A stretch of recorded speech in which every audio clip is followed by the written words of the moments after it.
wonder if they realize I'm not the Christmas tree.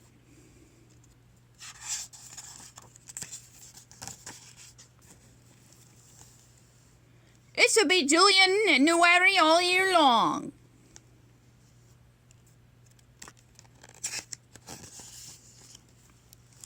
The next story is Penguins in Madagascar, Snowmageddon.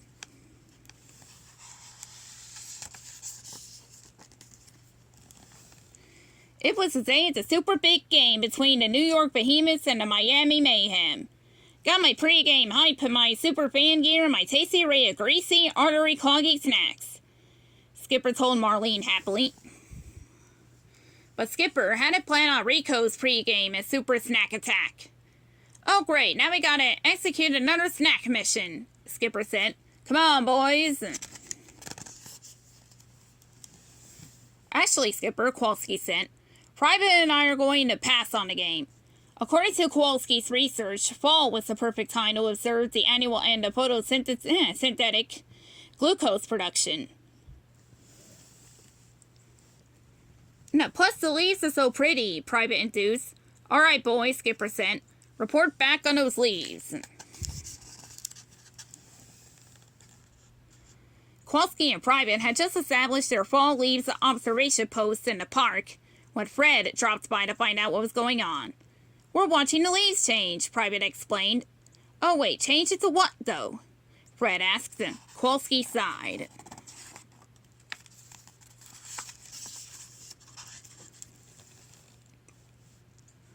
Across the street at the Snackatarium, Skipper was leading Marlene on her first ever retrieval mission. Welcome to Nosh Heaven, Marlene, Skipper announced. If it comes in a wrapper, a carton, or screw top, they have it here. While Marlene eagerly scooted out the Slushachino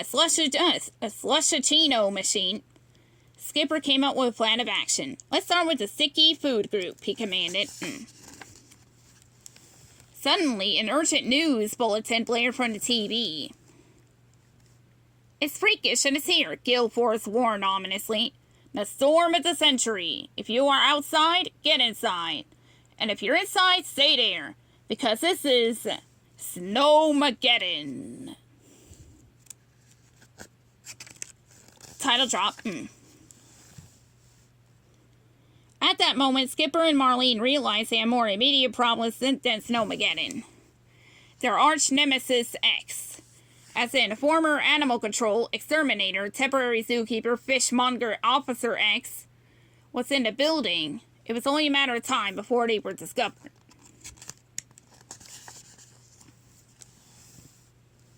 Things weren't looking so great outside either. Precipitation,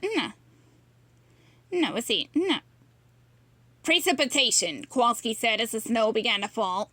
Perhaps we should head back before. With a gasp, Kowalski grabbed the camera to get a better view of the Snackatarium. Gah! It's X! Now, Kowalski shouted. He's in there with Skipper? Private exclaimed. We got to whoop! Snowmageddon walloped everything in sight with an icy blast of white. Kowalski, Private, and Fred were tossed and tumbled and bumped and jumbled until they finally came to rest inside a big sheltering tree. Piles of hard-packed snow blocked the exit. We're not getting out of here anytime soon, are we? Private asked. No, Kowalski replied glumly. The more Kowalski thought about being trapped, the more he started to twitch and mutter and fret about catching cabin fever. What's with him? Fred asked. Private explained that Kowalski was desperate to get out so they could rescue Skipper. Oh, said Fred, chomping on an acorn. Why don't you just go out there to basement? Basement? There was a basement? A split second later, Kowalski and Private were out of there. Inside the snack shop, X had caught a familiar scent, or two. His nose twitched. He sniffed the air. Otter, he growled, and penguin! Run, Marlene, run! Skipper shouted, but their path to freedom was blocked by Snowmageddon. Skipper and Marlene dodged and hid, tricked and taunted, slid and skittered, but X was hot on their heels. Just as they were about to make a bold escape through a strategically high window, X nabbed at Skipper. Marlene quickly ducked out of sight. With Skipper in a big-time bind, it was up to her to come up with a plan.